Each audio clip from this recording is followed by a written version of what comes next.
Hi, this is my first YouTube Live ever, so let's see how it goes. Humankind. Yay. So I'm going to talk a little bit about building your spiritual chops and ways to take spirituality off the shelf. So it's awesome and really important to always be reading, always have a spiritual practice, and to keep growing. But what we miss sometimes is the deeper spiritual work. So taking a yoga class and reading a book is not deep spiritual work. Like, it's just not, right? What we need to do is have information about what's happening when we're triggered, when we're upset, how our intimate relationships are going with other people, the things around us that drive us crazy, our addictions, how we abuse ourselves, how we don't love ourselves. These are the pieces that we need to investigate and work on, not just having sort of a blissful morning, which is great, and I practice this, I use this stuff, but it's really in the churning and the challenges of life that true spirituality, that's where the work lies, right? So I'm going to teach you a couple different things that some of you are already going to know, but it's nice to hear it again.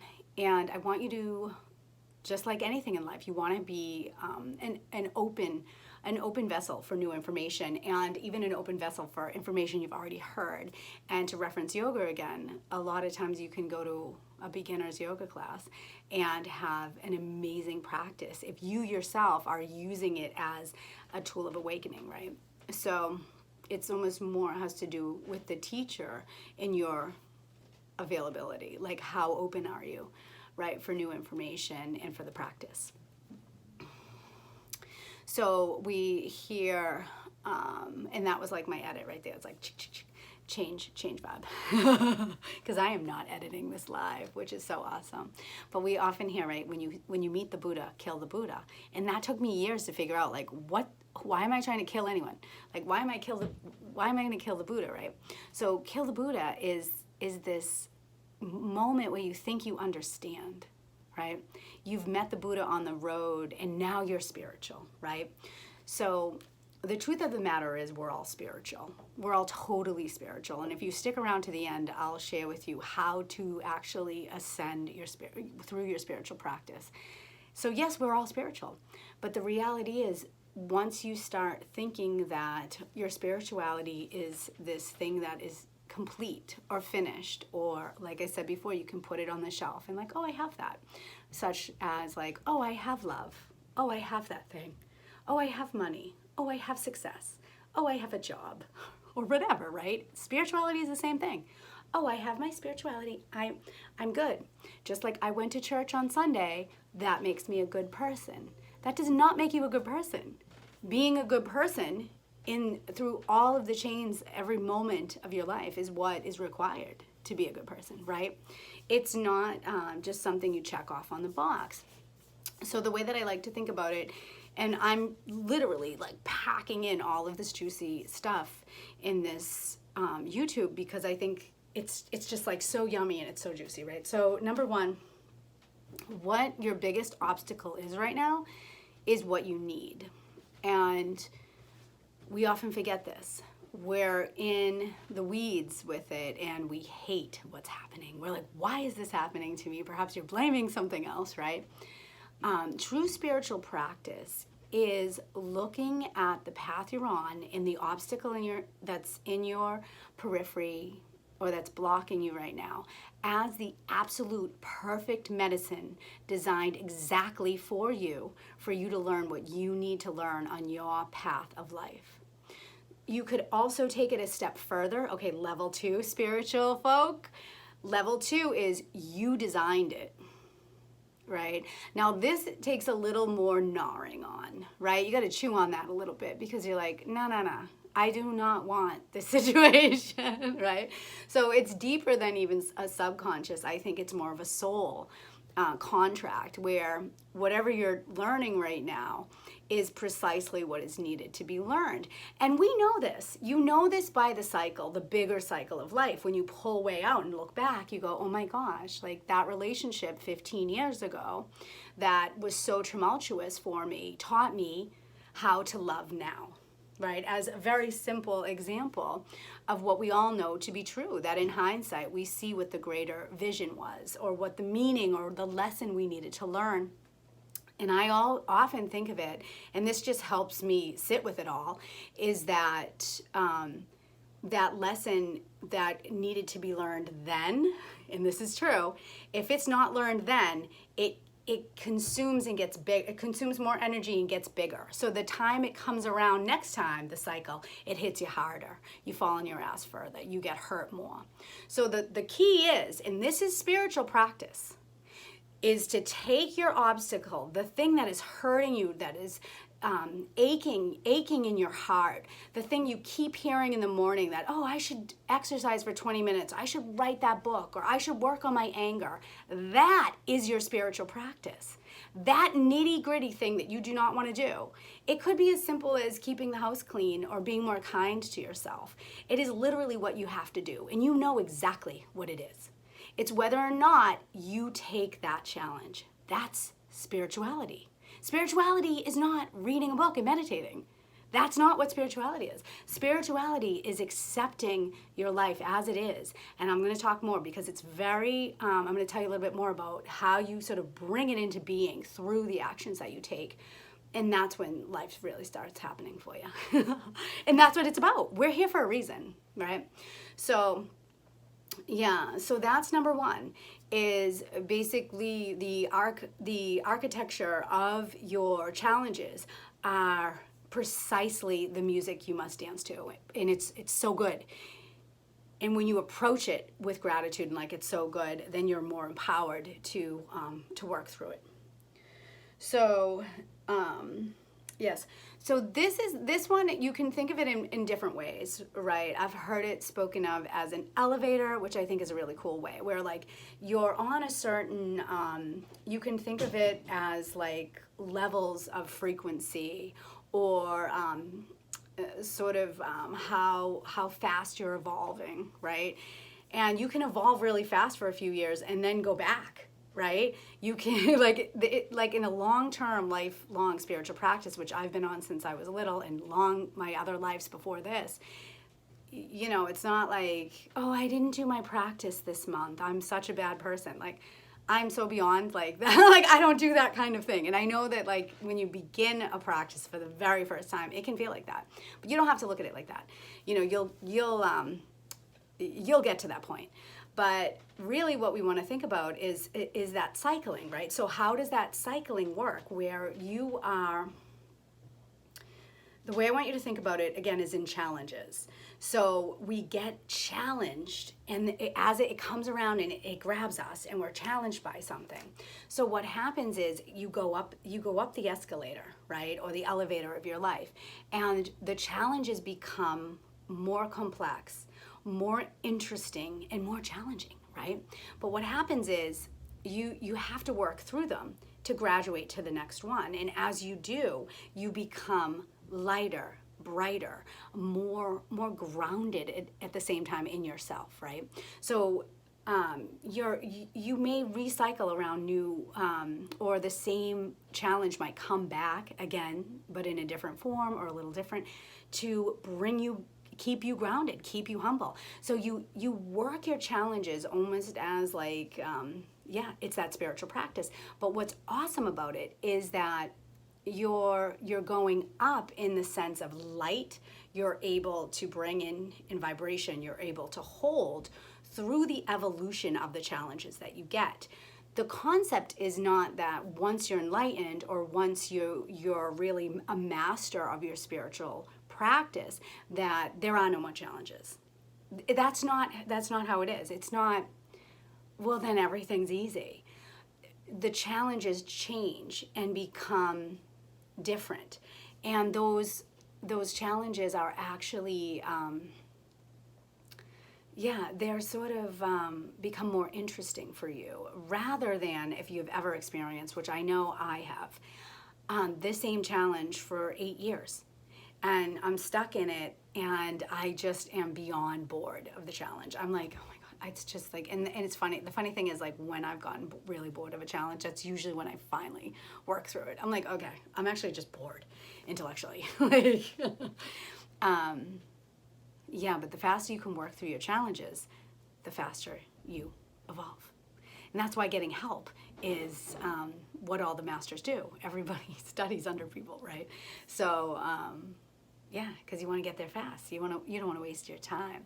But the challenges become more beautiful, more intricate, and it becomes more rewarding, because staying at that state where you are constantly in the same challenge, it is, to me, it's like mediocrity. And it's sort of clouded, and it's dusty. It's not brilliant and bright. It's not magnetic. It's not fun to be in that state. But once you start up leveling through the challenges, your reward becomes very tangible. You're like, oh, okay, I see. So that challenge becomes like almost like fodder for more and more. You're like, I got this. So yeah, so we think of it as almost like graduating to doper realities. is how I like to think about it. Okay, so that's number 2, that your challenges evolve as you evolve, and it's okay to have them. Okay, and this one you may have heard before, but I just love it because a lot of you know that I'm doing some integration work, and I went to Naropa. I know about transpersonal psychology, all these fun things. So a transpersonal experience is language that's used around these like really heightened oneness with God, realizing that you're not the ego, and things that somehow seem really important on Monday morning, in the grand scheme of you and your life and the beauty of your existence, is that none of those little things that bother you actually matter, and you're pure light and you're pure love, and you will return to that at the end of this. So then what does that do? That gives you all this amazing perspective on your life, and like, okay, so transpersonal is a really wonderful way you can access through trance or through prayer, chant, all these different ways. But when it's a problem is when we use it to escape reality, right? And it becomes almost like this addiction to just be like, oh, I'm gonna be so spiritual and everything's so peaceful, and I'm just out in la la land and not really grounded. And this is where I think that like practicality versus spirituality is very interesting, because that's the same thing. You don't just read an hour or 3 pages in your book and the work, and you close your book and the spiritual work is done. You have to face your demon through the day. Is your demon like, whatever your demon is, like you have to work through that, and that is the path for you, right?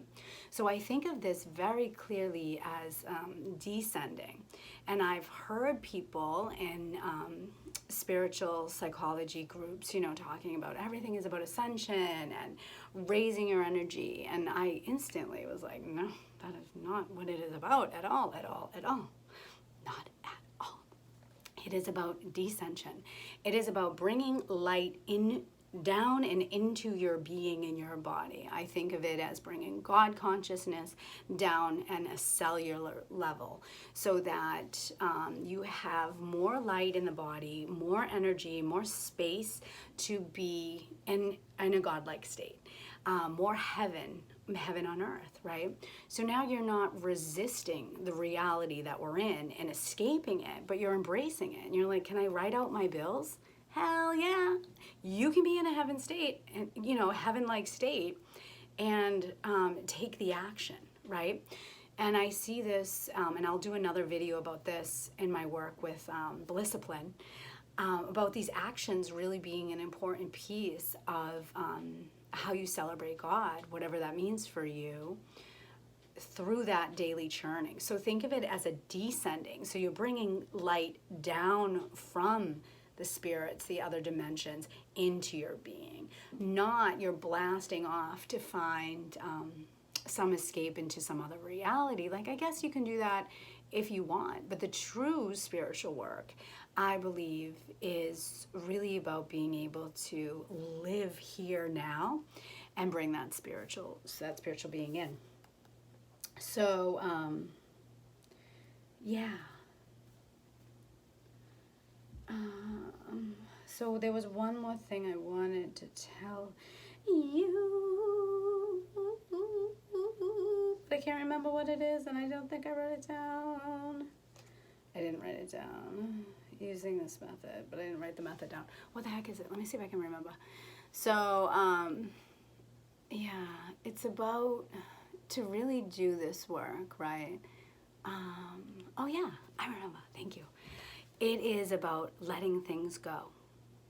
So if we think about circling or cycling up or an elevator, whatever analogy or metaphor or visual, whatever it is that you like, it's really about letting something go. And so, looking at what is holding you back. It's all a creation of your own psyche. And the ego is very keen and very sophisticated at designing these things that we think are ours. And anytime you hear yourself say, oh, I don't do that, I don't like that, that's not who I am. I don't get up at 5 a.m. and exercise, or, whatever it is, right? Like, I'm not going back to school, or I don't work with people like that. whatever it is, right? Doesn't matter. Like, that's all ego, right? Anytime, like, the true self is beyond this likes and dislikes, paradoxal, black and white, things like this. It's like, and I don't mean color of skin. I mean specifically, like, this is good and that is bad. That's polarity, right? So you're good and I'm bad, or I'm bad and you're good. Like, did I say that right?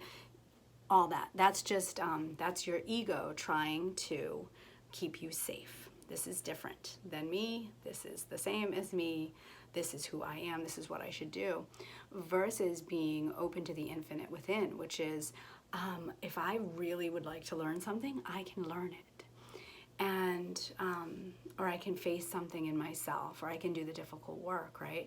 So it's about figuring out the thing that is blocking you and having the tenacity and the belief in yourself that you can let something go.